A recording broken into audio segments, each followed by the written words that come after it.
Bonjour, vous écoutez Le temps d'une bière, le temps qu'on prend pour d'abord prendre une bière, ensuite pour parler du temps qui passe et surtout s'intéresser à l'histoire des gens à travers l'alcool, les ingrédients, la vie, les cultures, l'histoire, la géopolitique, bref, tout ce qui nous passe par la tête pour expliquer la condition humaine avec un grand intérêt pour le rôle de la bière. Aujourd'hui, on reçoit Pascal Ladouceur, qui est biérologue, qui va nous parler de deux grandes écoles de pensée. Deux grandes écoles, deux grands écosystèmes de bière, de leurs différences, de leurs contrastes et de leurs similarités aussi, si applicables. On va parler des liens entre la Belgique et l'Allemagne. Comment ça va, Pascal? Ça va très bien, PO. T'as l'air surexcité. Je suis excité. T'as l'air passionné. Je suis passionné par la T'as bière. l'air heureux. Ouais, je suis très heureux. J'aurais envie d'avoir plein de choses avec moi. Je suis pas habitué d'être devant une caméra et devant J'aimerais avoir plein d'outils avec moi, mais on va s'en tenir avec la bière et nous deux et nos Voilà. conversations. Mais ça, c'est le fardeau de l'enthousiasme qui te fait toujours vouloir améliorer les choses et qui te donne l'impression d'une carence là où il y a de l'abondance. Ouais, il y a de l'abondance bien accompagné, une bonne bière et Ben oui, c'est notre deuxième segment ensemble, puisque j'ai noté dans le dernier segment, c'est la bonne humeur et aussi l'articulation. Donc, je te dirais que c'est une bonne veine. Et puis là, on a parlé de deux grandes écoles de pensée. Il faut quand même, on s'entend, spécifier qu'il y a plein d'écosystèmes à bière. Il y en a qu'on n'aura pas l'occasion de voir. Il y en a qui mériteraient plus d'investigation, comme la bière africaine, par exemple, comme la bière autochtone de l'Amérique du Sud, qu'on brasse depuis il y a des millénaires. Mais pour ce qui est de l'Occident, à supposer qu'on décide de s'intéresser à l'Occident, il y a certaines grandes familles de bières, si on veut. Il y a évidemment la tradition des îles britanniques, qui englobe pas juste l'Angleterre, mais évidemment l'Écosse et l'Irlande. Puis, il y a la Belgique, il y a les Allemagnes, historiquement les Allemagnes, aujourd'hui l'Allemagne. Il y a aussi la Tchéquie, ou en tout cas la Bohème et tout ce qui va autour de ça pour des raisons assez claires, c'est-à-dire les lagers très clairs en contraste avec les Halles. Puis, évidemment, il y a les États-Unis. Mais aujourd'hui, on parle de la Belgique, puis de l'Allemagne, de ce qu'ils ont en commun, puis de leurs différences. Et je vais commencer avec une question incendiaire, parce que c'est impossible d'y répondre directement, mais tu vas voir, ça va nourrir la conversation. Qu'est-ce que c'est pour toi une bonne bière belge? une bonne bière belge. Wow. Qu'est-ce qui fait que tu aimes la bière belge, dans le fond? Bon, les bières belges, par défaut, on pense à une bière qui goûte la céréale, puis on pense à une bière forte. Donc, ce sont les premiers à aller chercher des taux d'alcool assez élevés. Les Belges, c'est... je ne suis pas sûr si ce sont les premiers, mais c'est les Belges qui ont amené ce style-là d'essayer d'aller chercher... La bière forte, là, c'est-à-dire. Oui, on parle de 8, 9, 10, 11, 12% d'alcool, donc ça, c'est normal, là. C'est normal, c'est dans les temps, c'est accepté. Oui. Puis ce que je trouve très drôle, c'est que je me sens en contraste avec un épisode là, que j'avais enregistré avec Alain Geoffroy ou Mario Dard, je me souviens plus, mais dans lequel on disait que au début du 20e siècle ou alors fin du 19e siècle, en Angleterre, quand la bière atteignait 5%, on avertissait les gens, attention, là, c'est de la bière forte. Puis tu sais, on leur disait gentiment, attention, c'est une bière forte. Pour nous, 5%, c'est normal. Mais jusqu'à l'époque moderne, la plupart des bières sont plutôt faibles en alcool. 2, 3, 4%. Et là, les Belges semblent être des grands innovateurs en ce domaine-là, à se dire, on va faire des doubles, on va faire des triples. Eh oui, des quadruples. Mais c'est quoi, en fait, une double ou une triple ou une quadruple? Quelqu'un qui ne s'y connaît pas en bière du tout, puis qui me pose la question, je vais tout simplement dire, quand c'est double, tu mets 2 fois plus de céréales, puis c'est tout. C'est plus complexe que ça, là. Mais il y a une part de vérité quand même. Hein? Oui. Historiquement, mettons, on aurait juste décidé de mettre plus de sucre. Est-ce que ça a rapport avec un désir de conserver la bière pendant plus longtemps, sous l'hypothèse que plus tu mets de sucre, donc plus tu as d'alcool, mieux ça se préserve? Peut-être. Il faut dire qu'à l'origine des bières belges, la levure n'est pas encore là. Donc... Approche un petit peu ton micro. 1, 2, testing. Le test est accepté. Fantastique. Donc, au début, à l'origine des bières belges, comme qu'on les connaît aujourd'hui, à l'origine des bières allemandes également, les levures existent, mais on ne sait pas qu'ils existent. Donc, ils ne sont pas utilisés comme on l'entend. Je te dirais même qu'il y a un moment à l'époque où on met n'importe quoi dans une bière pour essayer de la préserver. Ça ne fonctionne pas très bien.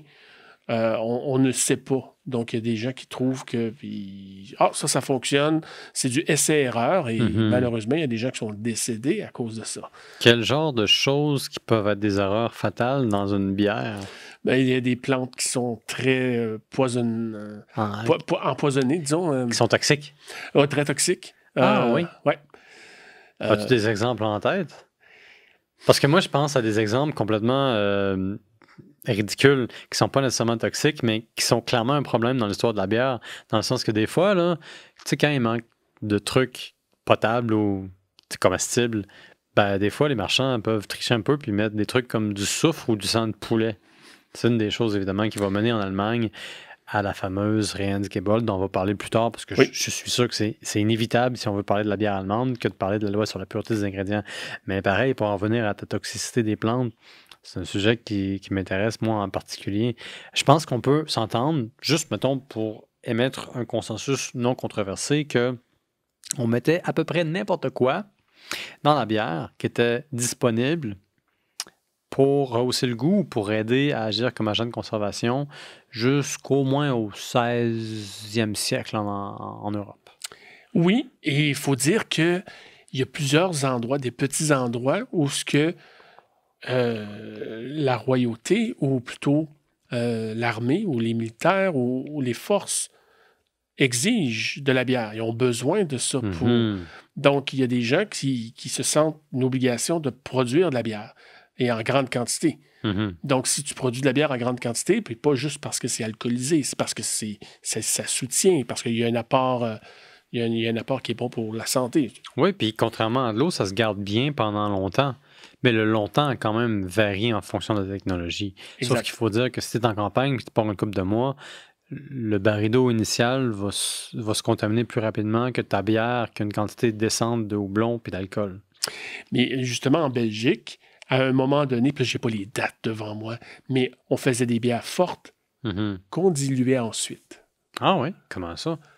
Ben, pour avoir meilleure production, pour pouvoir desservir plus de gens, pour sauver des sous, pour en avoir plus. Mais oui, on faisait de la bière forte, on la diluait, ou des fois, tu pouvais faire un brassin, produire de l'alcool, mais garder ton mou et remettre de l'eau une deuxième fois pour te ramasser une deuxième mou et le refaire une troisième fois.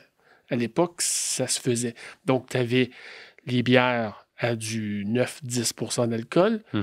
Et le deuxième mou était utilisé pour faire des bières à 5-6. Et le dernier, ça frôlait le 1-2% d'alcool. C'était donné aux gens de la rue. Aux enfants aussi. La petite bière est un fait véritable durant le Moyen Âge.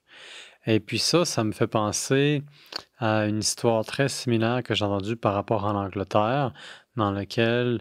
dans le fond, on prenait le même mou, puis à différents stages, on recyclait le mou qui avait déjà été utilisé pour une bière, mettons, à 4 ou 5 %, qui était, en Angleterre, considérée de la bière forte. Quoique c'était pas la seule bière qu'il y avait. Il y avait du vin d'orge aussi, dont on reparlera à un moment donné. Tu recycles le mou, tu refais passer de l'eau. Ben, à un moment donné, évidemment, il y a moins de sucre disponible, mais il en reste quand même assez. Donc, ça te fait une bière à 2-3 %, ce qui est une bière plutôt conventionnelle jusqu'à la révolution industrielle. Puis après ça, tu refais recycler de l'eau. Puis là, tu as peut-être 0,5 %, 1 %. C'est de l'eau qui a un goût de céréales, dans lequel il y a hypothétiquement des nutriments que tu peux donner de façon relativement sécuritaire à tes enfants ou à moindre coût à des pauvres. Oui. C'est effectivement ce qui s'est produit en Belgique et dans d'autres pays de l'Europe. Puis en Belgique, il semble que d'après ce que tu me dis, ils se sont plutôt dit, ben, on va commencer avec vraiment, vraiment beaucoup de sucre et d'alcool pour satisfaire les gens qui voudraient ça, mettons. Oui. Ben, les bières fortes, puis là, on parle pas des moines, là, parce que ça aussi, c'est une autre histoire. Là. Quand on va des monastères, parce qu'à l'époque, ben, ça l'est encore aujourd'hui, mais je veux dire, Il y avait beaucoup de monastères qui devaient se spécialiser dans quelque chose. Il y en a beaucoup qui faisaient du pain ou qui faisaient du fromage. Et heureusement pour nous, il y en a quelques-uns qui se sont spécialisés en bière. Et les bières qui ont été faites là-bas ont été transmises de génération en génération. Et aujourd'hui, il y en a qui sont encore débilement super bonnes. Effectivement. Il y a un type de monastère, je ne me rappelle pas si c'est en Belgique ou en Allemagne, mais ils sont tellement courus et puis ils ont tellement des limites de production pour des raisons religieuses ou pour des raisons d'efficience. Je ne me rappelle pas c'était quoi les raisons, mais je sais que tu dois commander des semaines à l'avance, puis tu viens juste 1 ou 2 jours par semaine pour collecter ta bière, puis ces bières-là valent quand même assez cher. Mais ça me fait me demander, puisqu'on parle de la culture de la bière en Belgique puis en Allemagne, est-ce que les bières trappistes, les bières d'abeilles, les bières de moine, si on veut, c'est une des choses qui définit la bière en Belgique? Est-ce que c'est un des grands apports? Je te demande ça parce que je me demande si finalement il y a eu des monastères à travers l'Europe, donc ça a touché pas mal toute l'Europe. Ben, ils sont plus reconnus en Belgique pour les bières d'abbaye, mais la Belgique n'est pas juste reconnue pour ça. La Belgique est reconnue pour faire un petit peu le contraire de ce que les Allemands faisaient. C'est-à-dire? Ben, tout à l'heure, tu as rapidement parlé de cette superbe loi qui a été votée, qui a été exigée, qui existe encore aujourd'hui, mais qui peut appliquer. Mais que certains puristes allemands vont dire « Ah, faut suivre la loi de la pureté. » Ouais. Peux-tu élaborer un peu? Il y a la Deuxième Guerre mondiale qui nous fait un peu frissonner quand on parle de pureté en Allemagne, mais il y a la loi de la pureté des ingrédients. Peux-tu nous rappeler qu'est-ce que c'est exactement? Bon, ben, on a parlé tout à l'heure qu'à un moment donné, on mettait n'importe quoi dans la bière. Et à un moment donné, si ça rendait les gens malades, et puisque j'ai parlé que la royauté voulait que ses soldats aident la bière, si tu as des soldats qui sont malades, ça aide pas ta royauté, ça aide pas ton armée. Tu veux des gens qui sont productifs. Donc, si tu fais de la bière et tu rends mon monde malade, ben c'est de la trahison et tu vas mourir pour ça. Donc, il y avait des gens qui étaient assassinés, ou plutôt... Attends, il y a des gens qui étaient condamnés par les puissances du jour pour empoisonner les gens à cause d'une mauvaise bière? Exactement. T'allais au pilori, là, si tu servais une bière qui avait été, disons, manipulée avec de l'arsenic, du mercure ou de l'Ebola. Je pense pas qu'il y avait de l'Ebola dans le temps. J'exagère un petit peu. C'est un petit peu plus difficile à cette époque-là de prouver que c'était vraiment la bière. La preuve est un gros fardeau. Mais oui, c'était... donc, à un moment donné, il y a quelqu'un qui j'aurais aimé avoir le nom devant moi, mais il y a quelqu'un qui est venu avec cette loi qui C'était exigeait... un duc de Bavière. Oui, c'est un duc et voilà, la loi est simple. À partir de maintenant, seulement que l'eau, l'orge et le houblon vont être permises dans ta bière. Rien d'autre. Pas de soufre, pas de sang de poulet, pas d'arsenic, pas de mercure. Rien pas de doigts humains non plus, pas d'orteils de chevreuil. Et à cette époque-là, évidemment, encore une fois, la levure n'a pas été découverte. Donc, elle ne fait pas partie de la loi originale. Ouais, le décret ne parle pas d'un micro-organisme parce qu'on est au 16e siècle à peu près. Exact. Donc, de l'eau, de l'orge.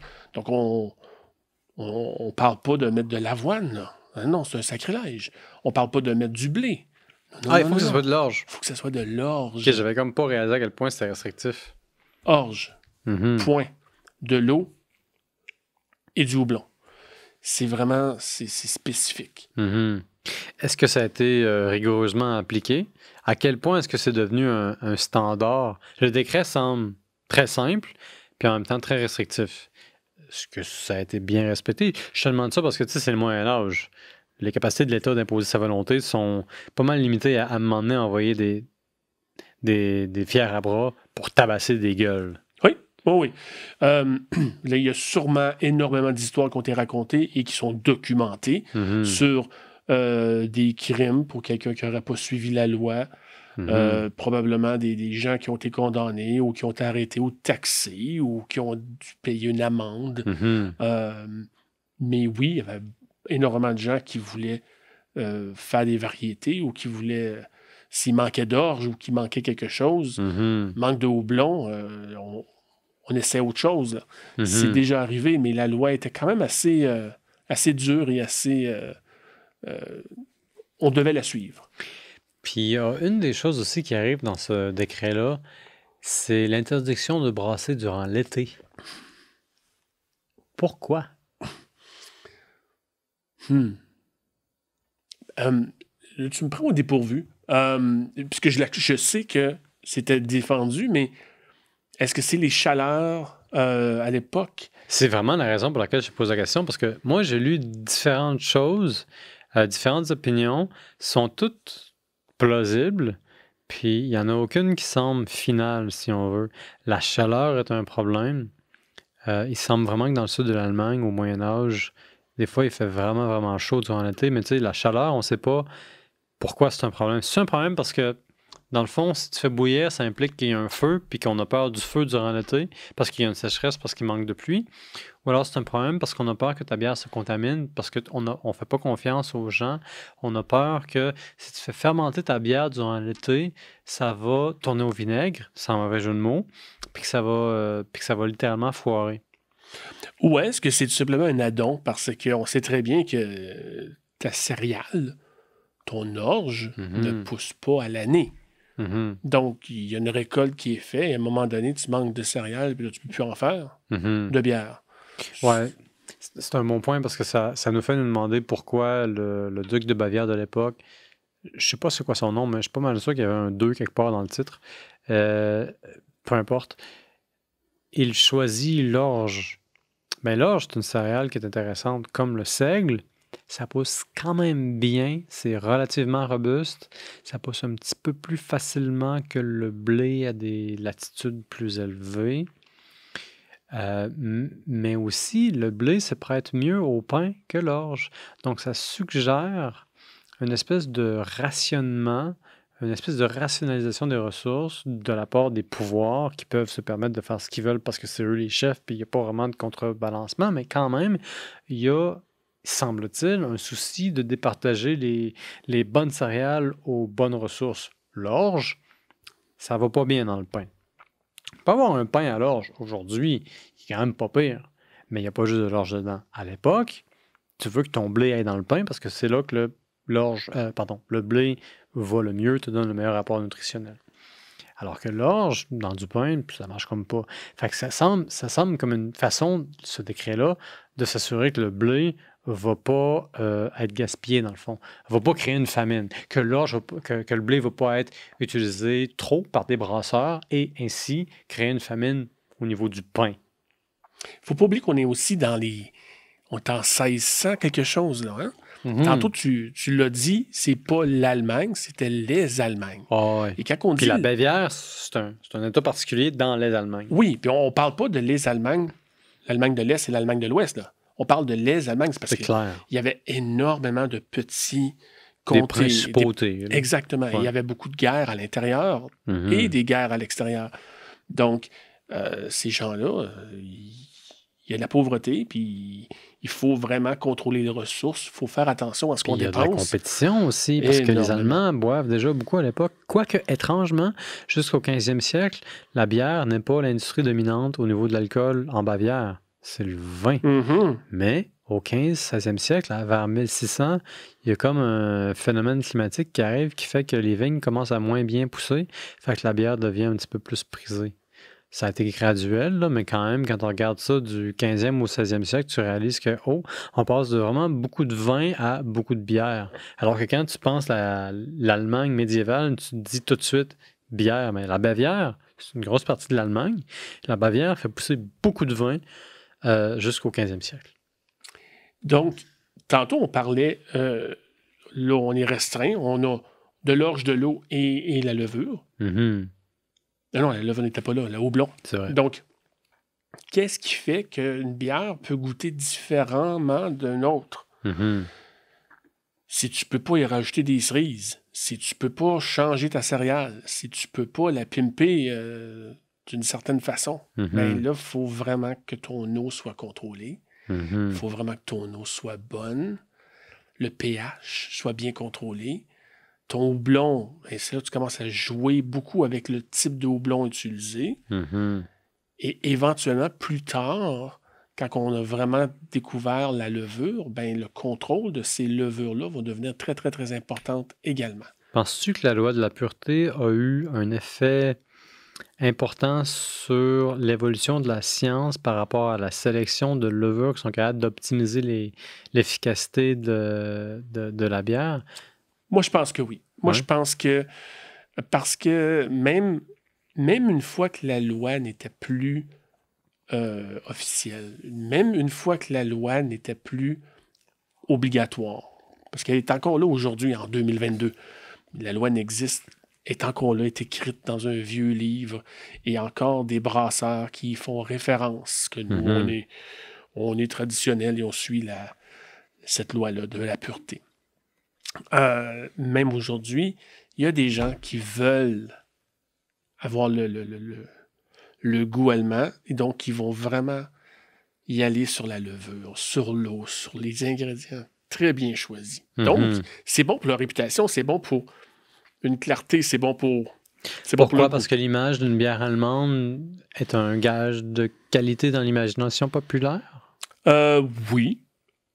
Oui, c'est une représentation pour beaucoup, là, une bière qui était claire, une clarté, quelque chose on peut voir comme le goût est plus sec, le goût il est franc, un goût ça goûte, et voilà, il n'y a pas d'arrière-goût. Donc, tu sais, tout ce côté-là, là, que quand j'étais petit, dans les années 80, qu'on faisait de la publicité sur les bières commerciales, c'était ça, là, on voulait une bière qui est franc, une bière qui étanche la soif, une bière qui n'a pas d'arrière-goût.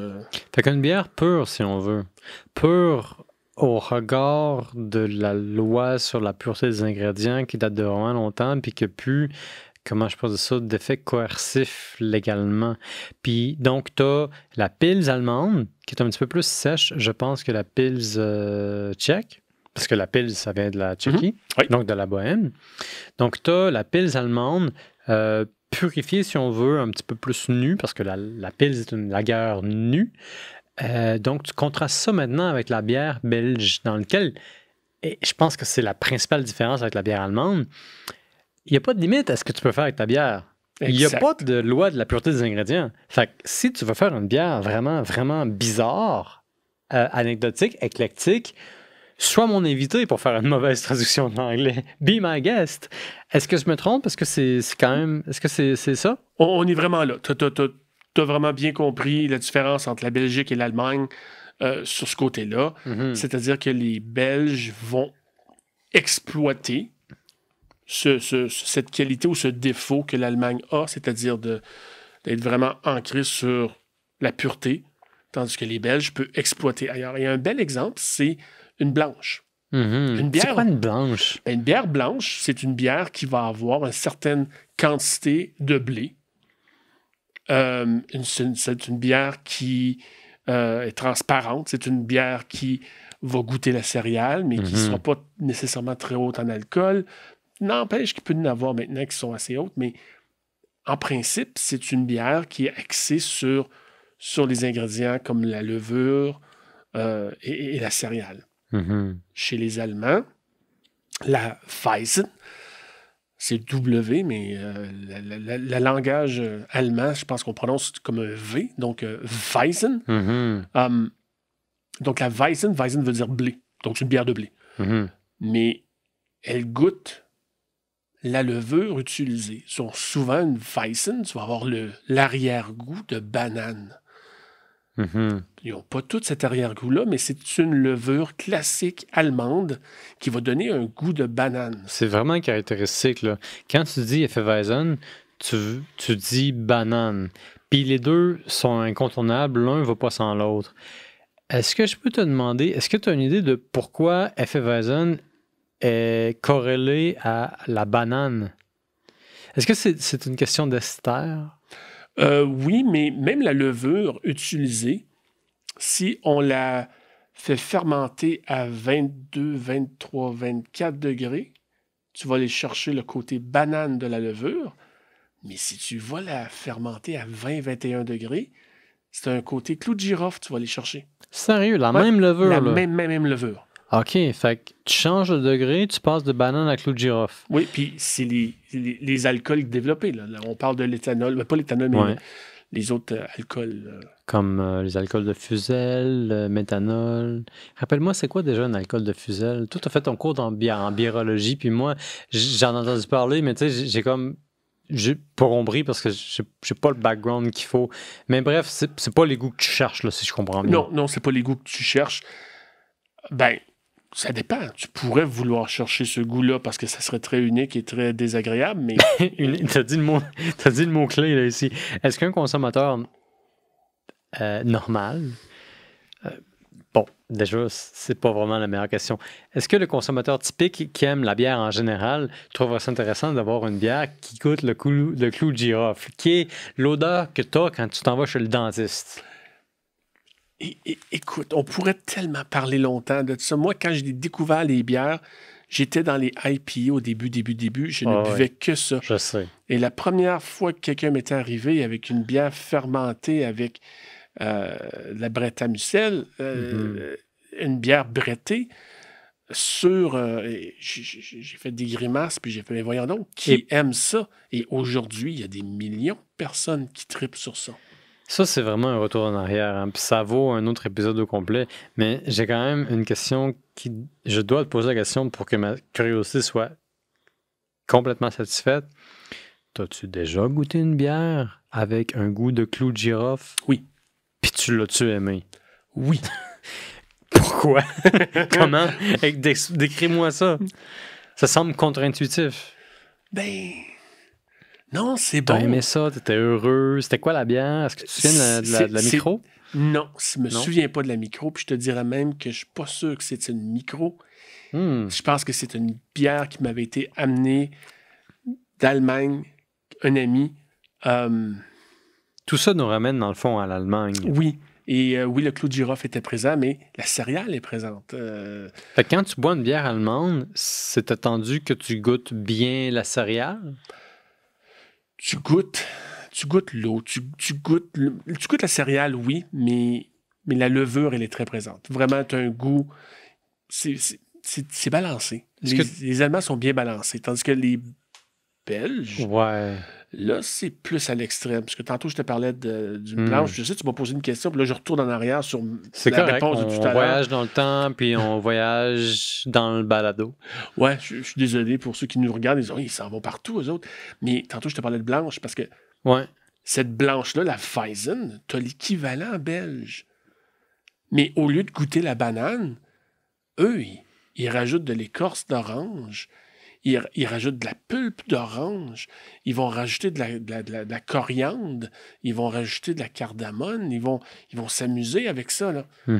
Pourquoi est-ce que les gens ils font ça? Il semble que les Belges soient beaucoup plus joueurs. Et puis, ça semble avoir joué à leur avantage parce que parmi les principaux groupes meneurs de l'industrie de la bière sur la planète, les Belges sont en tête de pipe. Il y a un groupe, là, un gros groupe qui a intégré plein d'autres groupes. Je ne suis pas capable de dire leur nom, là, c'est un peu complexe, mais c'est comme un groupe belge associé avec d'autres groupes dans d'autres pays. Je me sens foncièrement incompétent de dire ça, là, d'avouer mon incompétence. Mais pareil, les Belges ont quand même bien tiré leur épingle du jeu dans le marchandage de la bière en... d'après moi, faisant le contraire de ce que les grandes brasseries faisaient à l'échelle de la planète. C'est-à-dire à identifier des types de bières qui allaient à contre-courant, donc les bières fortes, les bières de blé belge, ou alors des bières ancestrales de monastère, puis d'en faire une marque belge internationale, donc un gage de qualité. Puis ça me semble aller dans une direction absolument contraire à la direction allemande, qui est, on a une tradition, on va la maintenir. Cette tradition-là va faire en sorte qu'on va avoir la plus meilleure pils peintable, pure au sens de la pureté des ingrédients, et puis ça va être notre modèle d'affaires. Est-ce que c'est une description ou une comparaison? Ouais. C'est une très bonne description, une très bonne comparaison. Faut pas... je veux pas insulter n'importe qui pourrait nous regarder, qui est allemand. Parce que en réalité, aujourd'hui, en Allemagne, se fait de très bonnes bières. Ah oui, il n'y a aucun doute là-dessus. Il y a... Une bonne Pils, c'est quand même quelque chose. C'est un accomplissement. Parce que c'est une bière nue. Tu as juste un houblon. Mais une bonne Pils, ça goûte pas les Pils commerciales. Mm-hmm. Une bonne Pils, ça a du goût. Quel goût? À quel point est-ce que tu dois goûter ta Pils? Puis ça, c'est une question explosive, je le sais. Mais je te pose la question précisément parce que je sais que, tu sais, en ce moment, là, les microbrasseries, là, ils se réinventent. Parce que la IPA, c'est bien le fun, mais ça ne durera pas éternellement. Puis les microbrasseries qui veulent être vraiment compétitives, qu'est-ce qu'ils font? Ils explorent le chemin de la Pilsner. Puis une fois que tu explores le chemin de la Pilsner, tu réalises que ça demande une autre expertise. Il ne s'agit plus de choisir ta combinaison de houblon qui va le mieux arracher la gueule à ton consommateur. Non, il s'agit de choisir ton houblon en fonction de ta céréale, puis de ton pH, puis d'autres choses, qui va établir le meilleur équilibre budgétaire des goûts et des sensations. Mm-hmm. Puis ça, là, c'est un travail de nuance qui est à une échelle de magnitude plus compliquée que celui qui te serait disponible si tu faisais juste de la IPA. Fait que maintenant, moi, ce que je crois comprendre, ayant parlé à des à tes brasseurs, là, un brasseur est un brasseur, peu importe si c'est un micro ou un micro, c'est que le prochain porte-étendard des microbrasseries au Québec, ou plutôt la plus grande opportunité de croissance de bière locale au Québec après la IPA, c'est la Pils. Puis pour faire une Pils qui se mérite, qui se respecte, ça demande beaucoup de pensée puis de travail, puis que c'est pas évident de faire de quelque chose de simple parce que la simplicité est la forme la plus suprême de sophistication. Puis la Pils, ça nous apprend à être humble. C'est comme ça que je vois ça. Ah non, j'aime ça de la manière que tu présentes ça. C'est... Je me souviens d'avoir eu une conversation qui tournait un peu comme ça. Puis c'est pas moi qui l'avais. C'était... voyons. Chelsea Pub, Gainsbourg. Ouais. Et il m'expliquait, j'essayais de comprendre... Tu leur as parlé, tu es allé les voir, tu leur as dit parlez-moi, soyez mes amis. Oui, ben j'essayais de comprendre pourquoi est-ce qu'à l'époque, là, il avait acheté le vieux bar pour ouvrir le Gainsbourg. Pourquoi vous venez ici? Ben, c'est parce que si tu veux faire une bonne Pils, ça te prend de la bonne eau.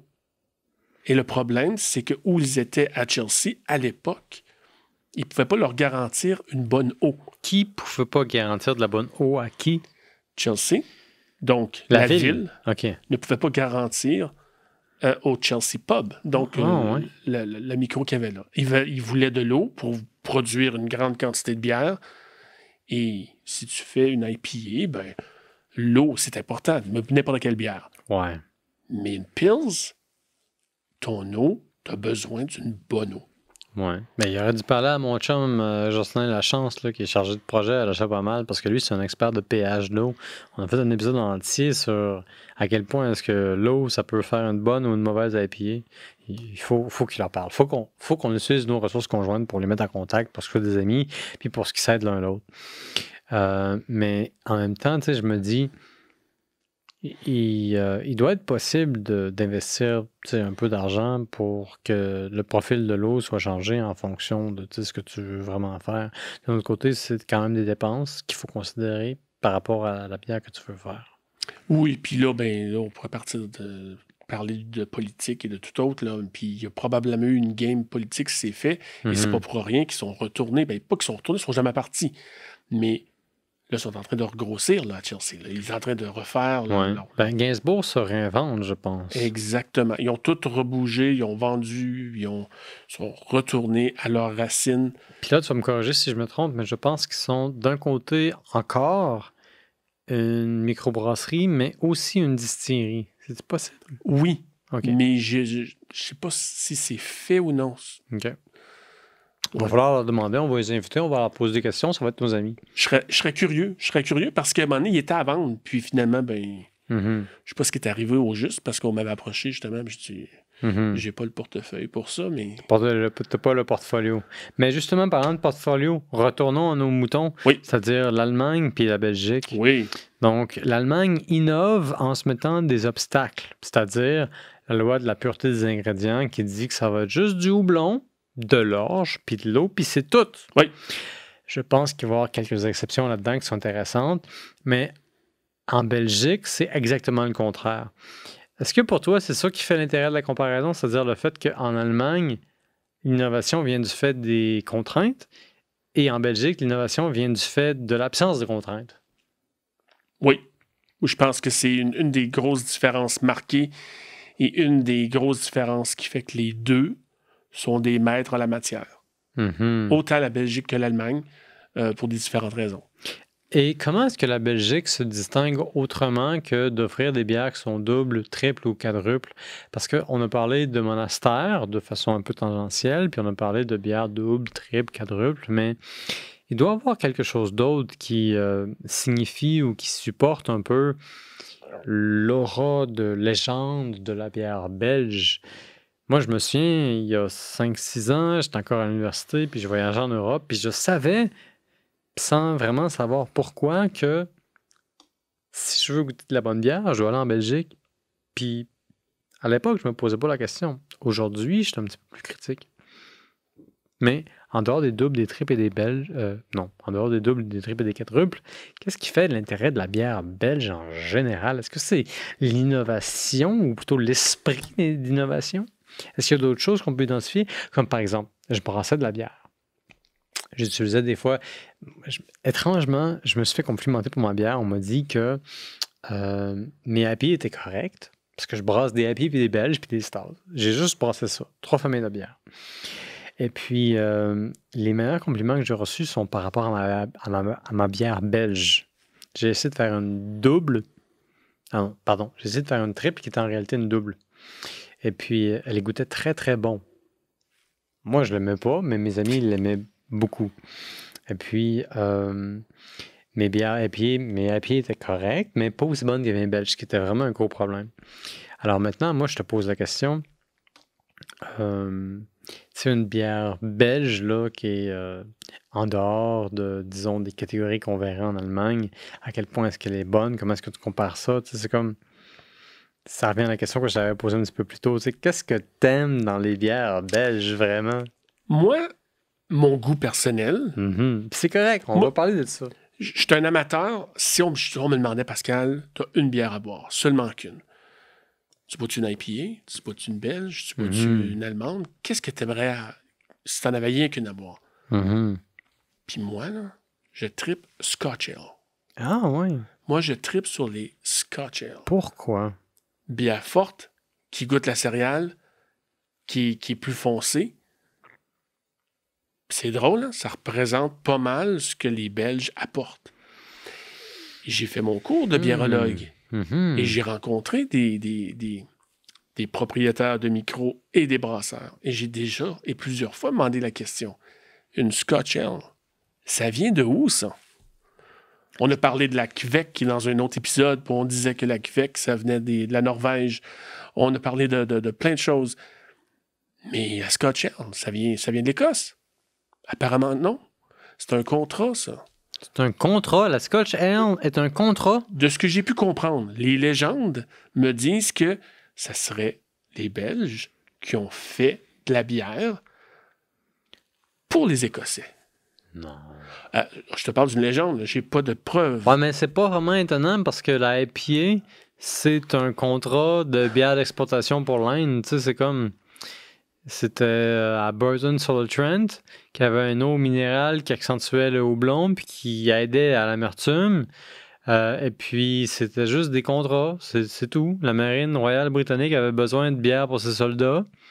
Et puis, on demandait aux meilleurs marchands qui offraient le meilleur prix pour la meilleure bière, qui se perdait pas, qui se gaspillait pas. C'est la façon la moins controversée que j'ai d'exprimer le phénomène géopolitique quand même assez complexe, mais grosso modo, il ne faut pas sous-estimer le fait qu'un style de bière se développe en particulier parce qu'à l'époque, il y avait un contrat qui permettait son foisonnement.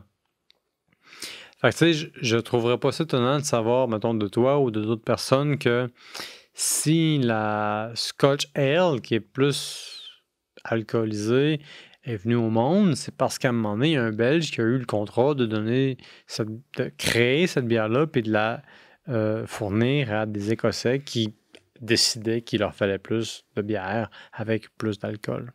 Donc, est-ce qu'on parle d'une Scotch Ale qui vient de l'Écosse, Scottish, ou est-ce qu'on parle d'une Scotch Ale parce qu'il y a du scotch dedans? Mais il y a aussi un autre... Ah, ça se peut-tu? Oui, ça se peut fort bien. Mais en réalité, pour ceux qui croient qu'il y a du whisky ou du scotch dans une Scotch Ale, c'est faux. À l'origine, c'est parce que cette bière-là, elle est mise dans un tonneau de bois. Et c'est le bois qui va venir donner un petit arrière-goût qui nous fait penser au whisky, qui nous fait penser au scotch. Et là, ben, on connaît maintenant la tendance des Belges à vouloir accentuer et rajouter des choses. Donc, probablement, je dis probablement parce que j'ai pas de preuve à l'appui, qu'il y a quelqu'un là-bas qui a fait bon. Si on mettait un peu de whisky, ou si on mettait dans un tonneau qui a servi à des whiskies. Donc là, on peut jouer avec les saveurs, avec les flaveurs, on peut jouer avec tout ça. Mais à l'origine, une Scotch Ale n'a pas de whisky à l'intérieur, du tout. Ben, ça nous amène dans une autre direction parce que clairement, une des avenues d'optimisation du goût dans les microbrasseries, c'est l'utilisation d'un baril qui nous vient de la distillerie dans laquelle, mettons, des alcools ou des spiritueux ont évolué à travers le temps. Tu récupères ça, puis tu mets de la bière dedans, puis toutes les bactéries qui se sont accumulées pour X ou Y spiritueux créent un petit peu de goût, ou en tout cas une résine, ou en tout cas une ombre de goût qui te permet d'accentuer le goût que tu recherches pour ta bière. Je pense que ça, c'est un épisode entier sur le rôle du bois dans la bière. Parce que ce qu'il faut dire, c'est que le bois, en tant que tel, en tant que matériau, a une grosse influence sur le goût de la bière que tu vas avoir, ou du vin même. Parce que, tu sais, sous l'Empire romain, on a des amphores, jusqu'à ce qu'il y ait la conquête de la Gaule. On rencontre les Gaulois plutôt, donc on se bat avec eux. Rome, ultimement, gagne la plupart des batailles, puis on réalise que les barils de bois, crime, c'est cool. Fait qu'on les prend, puis là, ça commence à rajouter des tanins, ça commence à rajouter des goûts, ça commence à être tannant, ça commence à être pratique aussi parce que c'est plus facile à rouler que des amphores qui peuvent se casser. Le bois est un petit peu plus résistant. Puis là, moi, j'ai parlé avec quelques microbrasseurs, quelques brasseurs plutôt à Gatineau qui me disent que de temps en temps, ils utilisent des barils de bois. Des barils de bois, pas n'importe quel baril de bois, aussi des barils de bois dans lesquels il y a eu des spiritueux, du whisky, du scotch, du gin, plutôt du whisky et du scotch. Puis ils me disent, mais on utilise ça, puis ça donne une certaine flaveur à la bière. C'est pas que ça aide à vieillir la bière, mais ça aide à donner un goût qui est plus mature, si on veut. Puis là, il y a tellement d'expérimentation. Tu sais, toutes sortes de choses deviennent possibles une fois que tu décides d'utiliser cette avenue-là. Chose encore plus, tu vas même ajouter à ce que tu viens de dire. Je t'en prie. Il y a une distillerie aux États-Unis, je ne serais pas surpris que ce soit au Tennessee, autour de là, qui maintenant font le contraire. Ils prennent des barils de bière? Des barils de bière pour faire vieillir leur whisky. Ah, ouais. Et donc, si on se revoit, je t'en amènerai parce que j'ai un ami qui en a acheté. Mais oui, on va se revoir. Whisky, Pascal, on va se revoir. Fantastique. Je veux que tu le saches. C'est officiel. Je t'amènerai un whisky qui a vieilli dans, là, je me souviens pas, dans quelle sorte de bière, stout ou peu importe, parce que c'est pas moi qui l'ai à la maison, c'est un ami à moi. Donc, je t'amènerai ça. Donc, on parle de bière, mais je te ferai goûter du whisky. C'est parfait. Je trouve que c'est parfait pour le temps d'une bière. Puis c'est le meilleur point de chute pour la fin d'un épisode qui est riche en comparaison, en similarité puis en réflexion. Écoute, Pascal, un gros merci pour ta générosité, ton temps et tes opinions. Pour ceux qui nous écoutent à la maison, qui nous aiment, qui nous tolèrent, n'hésitez pas à nous proposer du contenu. Interagissez avec nous. Moi, je suis quelqu'un qui aime savoir qu'est-ce que les gens veulent savoir dans la vie. Puis Pascal, clairement, aussi est dans le coup. Là, il est clairement maintenant impliqué dans le phénomène. Donc, écrivez-nous. Et surtout, Likez-nous sur YouTube ou sur les différents podcasts où est-ce que vous nous écoutez. Puis, retrouvez-nous pour un autre épisode du Temps d'une bière pour le Temps d'une bière. Pascal, un gros merci. Merci à toi. Merci à vous pour nous écouter. Puis à la prochaine.